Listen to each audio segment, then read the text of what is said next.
মল্লিকের কাছে আসবো, এক সেকেন্ড, আমি তার কাছে আসবো যে এরপরে তো আরো 6 দফা নির্বাচন রয়েছে, এরপরে কি হবে? একটা কথা বলা হয় যে মর্নিং শোজ দ্য ডে, এরপরে কি আরো যেরকম ভাবে গরম বাড়ছে সেরকম ভাবে কি ভোটের উত্তাপও আরো বাড়বে এই ভায়োলেন্সের নিরিখে? দেখুন, আমি বলতে চাই, যেটা আপনার কথার সঙ্গে মিলিয়ে বলছি, কোচবিহারে বোধহয় সন্ত্রাস কোচে উঠেছেন, আর সেই সন্ত্রাসকে নিয়ে কোচ এবার গোটা বাংলায় বিহার করবে। সন্ত্রাস কোচবিহারে কোচে উঠেছেন, আর সেই কোচ গোটা বাংলাতে সন্ত্রাস করে বেড়াবে। আমার মনে হচ্ছে এই সন্ত্রাসের গোড়া বন্ধ করা যেত। রাজ্য সরকারের তো অনিচ্ছা আছেই, শাসক দলের তো অনিচ্ছা আছেই। ইলেকশন কমিশনের ভূমিকা নিয়ে আমার একটা প্রশ্ন আসছে, সেটা হচ্ছে, দেখুন, ইলেকশন কমিশন সন্ত্রাসকে কিভাবে দেখছেন আমি বুঝতে পারছি না। ইলেকশন কমিশন যদি সন্ত্রাসের গোড়া বন্ধ করতে চাইতো, তাহলে গত পঞ্চায়েত নির্বাচনে কিংবা গত বিধানসভা নির্বাচনে যারা মারাত্মক সন্ত্রাস রাজ্য জুড়ে করেছিল, ইলেকশন কমিশনের উচিত ছিল তাদের এবার ক্লোজ করে দেওয়া। যেমন শওকাত মোল্লা, যাকে নটোরিয়াস ক্রিমিনাল বলা হয়েছিল, আমি একটা উদাহরণ দিলে বুঝতে পারবেন। শওকাত মোল্লা ওখানে ওর নেতৃত্বে যে সন্ত্রাস, মানুষ মেরেছে, মানুষ খুন করেছে, ঘর ছাড়া করেছে, এগুলোর পাশাপাশি একটা দোতলা বাড়ি ভেঙে জেসিবি দিয়ে তার মালপত্র সরিয়ে পুকুর খুঁড়ে দিয়েছিল। এই নটোরাস ক্রিমিনালকে কিন্তু ইলেকশন কমিশন ক্লোজ করেনি। এই ধরনের যারা ক্রিমিনাল, তাদের যদি ইলেকশন কমিশন ক্লোজ করতো তাহলে অনেকটা সুবিধা হতো। আর একটা কথা বলবো, প্রচারেও তো সন্ত্রাস চলছে, শুধু মানুষ মারার সন্ত্রাস নয়। মুখ্যমন্ত্রীর বিরুদ্ধে ব্যবস্থা নেওয়ার জন্য ইলেকশন কমিশনের কাছে আমরা আইএসএফ এর পক্ষ থেকে দাবি জানাবো। প্রচার সন্ত্রাস একদম, এই জায়গা থেকে আমরা আসবো কিন্তু তার আগে আমরা এই প্রসঙ্গেই আসবো। শামসুর আলী বাবু, আমরা এই প্রসঙ্গেই আসবো অর্চনাদি, কিন্তু তার আগে আমরা যে বিষয়টা নিয়ে কথা বলতে শুরু করেছিলাম, যে কোথাও গিয়ে নির্বাচন কমিশন বলছেন আপনারা নির্ভয় ভোট দিতে আসুন, তারা ভোট দিতে যাচ্ছেন ভোটাররা, কিন্তু তারপর কি হচ্ছে এই নিয়ে রাজনৈতিক চাপানুতোর চলছে, কিন্তু যারা ভিকটিম হচ্ছেন তারা তো সাধারণ মানুষ তো নয়। একদমই তাই। আর যেখানে আমরা আজ আলোচনা করছি যে একদিকে ভয়ের পরিবেশ সৃষ্টি করা হচ্ছে রাজনীতিতে, ঠিক তার পাশাপাশি ভোটের সন্ত্রাস হচ্ছে, ঠিক সেই মুহূর্তে কোচবিহারের ছবিটা আরও স্পষ্ট হবে। দুই সেখানকার দাপুটে নেতা, একদিকে নিশীথ প্রামাণিক যিনি বিজেপির প্রার্থী, অন্যদিকে দিনহাটা তৃণমূল কংগ্রেসের বিধায়ক উদয়ন গুহ। কার্যত শুধুমাত্র যে 2024-এর লোকসভা নির্বাচন তা নয়, যদি আমরা প্রেক্ষাপটটা দেখি 2021 বলুন, 2019 বলুন, এমনকি একই সঙ্গে 2023-এর পঞ্চায়েত নির্বাচন, বারংবার তারা বাগবিতণ্ডায় জড়িয়েছেন, একে অপরকে নিশানা করেছেন। যেই রিওয়াজ কিন্তু দেখা গেল এই 2024-এর লোকসভা নির্বাচনের প্রথম দফাতেও। দেখুন, এলাকায় উত্তেজনা বাড়ছে, মহিলারা বিক্ষোভ দেখাচ্ছে, তো ওরা সাজিয়ে গুজিয়ে নিয়েছে। কারা সাজিয়ে নিয়ে? বিজেপি। মানে গ্রামের মহিলারা বিজেপির মহিলা? এই মহিলা সব মহিলা গ্রামের কি সব মহিলা আসছে? যেমন আচরণ মানুষের সাথে করেছেন, ঠিক সেই আচরণ ফেরত পাচ্ছেন, তার রিপারকেশন দেখতে পাচ্ছেন। মহিলাদেরকে অসম্মানিত, অপমানিত, পুরো বাংলাটাকেই তো সন্দেশখালী মডেল বানিয়ে ফেলেছে তৃণমূল কংগ্রেস। ফলে একটা গোলমাল হয়েছিল, আমাদের ব্লক সভাপতি আক্রান্ত হয়, সে হাসপাতালে ভর্তিও আছে, তার মোবাইল কেড়ে নেওয়া হয়, তাকে বিচ্ছিন্নভাবে মারা হয়েছে। এছাড়াও শান্তিপূর্ণভাবে ভোট হচ্ছে। জিনিস আমি বলবো যে যে ধরনের ঘটনা হচ্ছে, যেখানে যেখানে বোম বন্দুক, যেখানে যেখানে বোমা পাওয়া গিয়েছে, যেখানে যেখানে ভায়োলেন্স হয়েছে, প্রত্যেকটা জায়গায় এনআইএ তদন্ত হওয়া উচিত। কারণ পশ্চিমবঙ্গ পুলিশের উপর তো ভরসা করা যায় না, এরা তো দলদাসে পরিণত হয়ে গেছে। আমার বিধানসভা কেন্দ্রে অপেক্ষাকৃত দুর্বল সংগঠন আমাদের হচ্ছে ভ্যাটাগুড়িতে। তো সেই ভ্যাটাগুড়িতে আমি এজেন্টদের ভয় দেখাবো, ভোটারদের ভয় দেখাবো, তাহলে তো ওর কপালে অনেক দুঃখ আছে। তৃণমূল কংগ্রেস পরিষ্কার উত্তরবঙ্গে একেবারে এখান থেকে একদম মানে সাংগঠনিকভাবে ধুয়ে মুছে এখানে সাফ হয়ে গেছে। এটা মমতা বন্দ্যোপাধ্যায় বুঝতে পেরেছে, তাই আক্রমণ, তাই দাঁতনখ বেরিয়ে আসছে।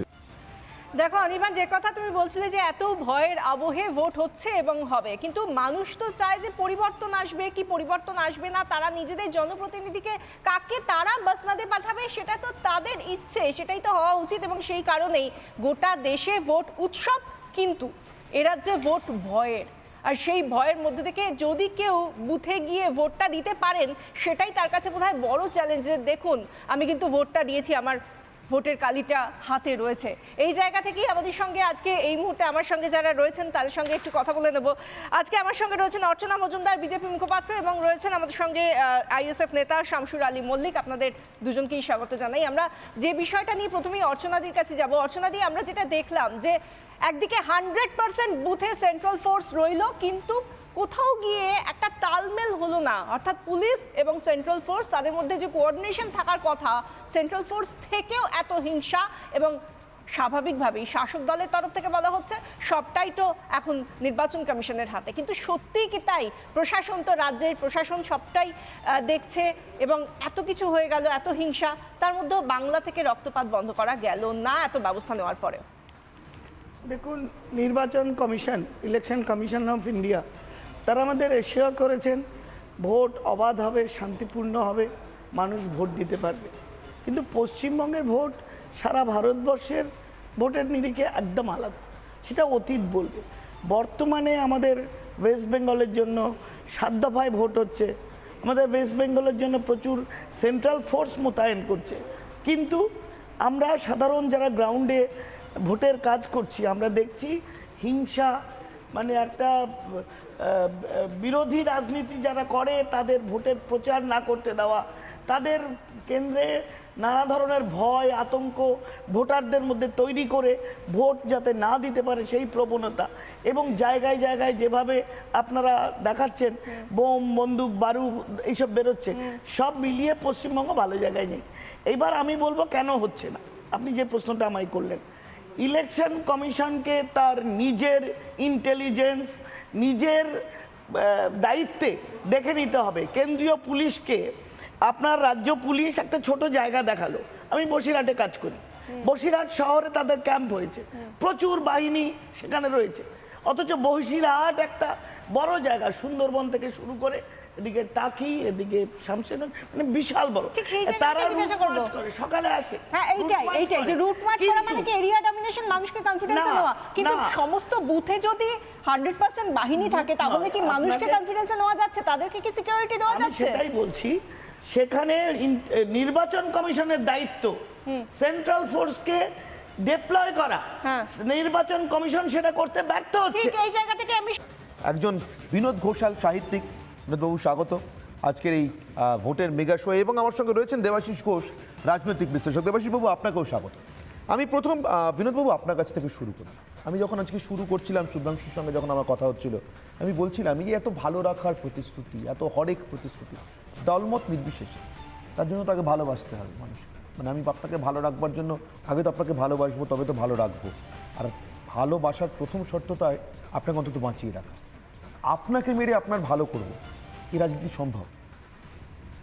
সবথেকে দুর্ভাগ্যের কি জানো, একটা দেশ যার একটা গৌরবময় ইতিহাস রয়েছে, হ্যাঁ, বিশ্বের কাছে তার একটা নিজস্ব পরিচিতি রয়েছে, স্বাধীনতার 75 বছর পার করে যাওয়ার পরেও সেই দেশের সবথেকে বড় গণতান্ত্রিক উৎসবের কোল্যাটারাল ড্যামেজ হচ্ছে মানুষের প্রাণ, সাধারণ মানুষের প্রাণ।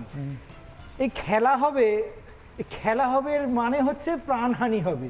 এর থেকে লজ্জার একজন সাধারণ নাগরিক হিসেবে আমার কাছে বোধহয় আর দ্বিতীয়টি নেই। অর্থাৎ ধরেই নেওয়া হয় যে ভোট আসছে মানে সেটা যে কোনো ভোট, সেটা একটু আগে সন্তুর কাছ থেকে আমি শুনছিলাম যে পরিসংখ্যান, এটা আসলে আমাদের ভারতবর্ষের লজ্জার পরিসংখ্যান, ভারতবর্ষের মাথা হেট হয়ে যাওয়ার পরিসংখ্যান। একটা ভোট আসা মানেই কি প্রাণহানি হবে, এটা ধরেই নেওয়া হচ্ছে। এটা তুমি আমি যে কোনো রাজনৈতিক নেতা থেকে আমলা থেকে সমস্ত মানুষ ধরেই নেয় কিছু মানুষের প্রাণহানি হবে।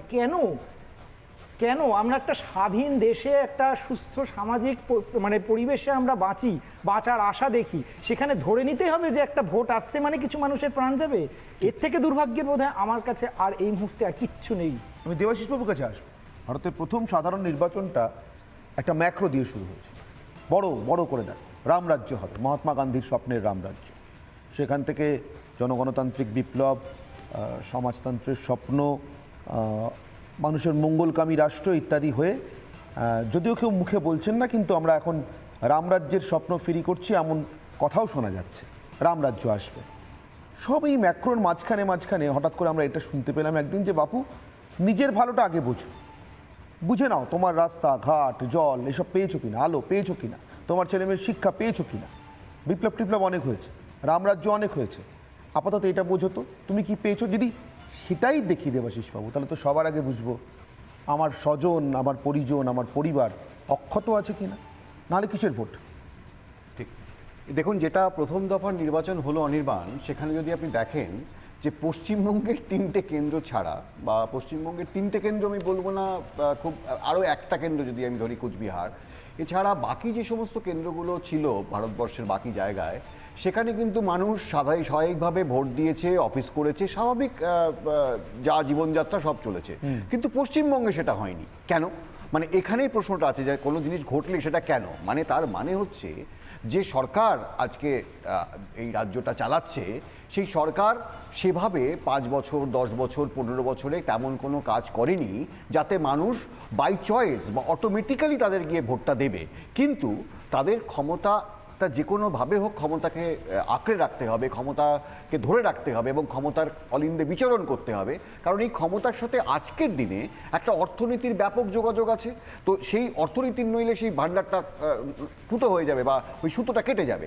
অতএব আমাকে যদি যেন তেন প্রকারেণ ক্ষমতাকে ধরতে হয় এবং মানুষের কে বিপক্ষে যেতে হয়, মানে মানুষকে যেভাবে ভোট দেওয়াতে হয় বা ভোট না দেওয়াতে হয়, তাহলে তো আমাকে এই ধরনের অত্যাচার করতে হবে, এই ধরনের আবহ তৈরি করতে হবে। এই যে ধরুন আমরা দেখছিলাম কুচবিহারে সকালবেলা 4টে বোমা ফেলে দেওয়া হলো, তার মানে কি হলো? সাধারণ মানুষ ভয় পেয়ে গেল যে আমি আর ভোট দিতে যাব না। মানে এই যে আবহটা তৈরি করছে, সাধারণ মানুষ যদি ভোট দিতে যায় তাহলে হয়তো রেজাল্ট অন্যরকম হয়ে যাবে, ওনাদের ক্ষমতা থেকে চলে যাবে। এটা মানে ব্যাপারটা অনেকটা ওই ডাকছি, এসো বসো, আমি আছি, গিন্নি আছে, না আছেন, 4 ছেলে সবাই মিলে কামড়ে দেবো মিথ্যে অমন ভয় পেলে। তোমার ভালো করব, তোমার সত্যিই ভালো চাই, কিন্তু তোমাকে পিটিয়ে তোমার ভালো করতে চাই। আর যদি সে ভালোতে তোমার সম্মতি না থাকে, সবাই মিলে কামড়ে দেবো মিথ্যে অমন ভয় পেলে।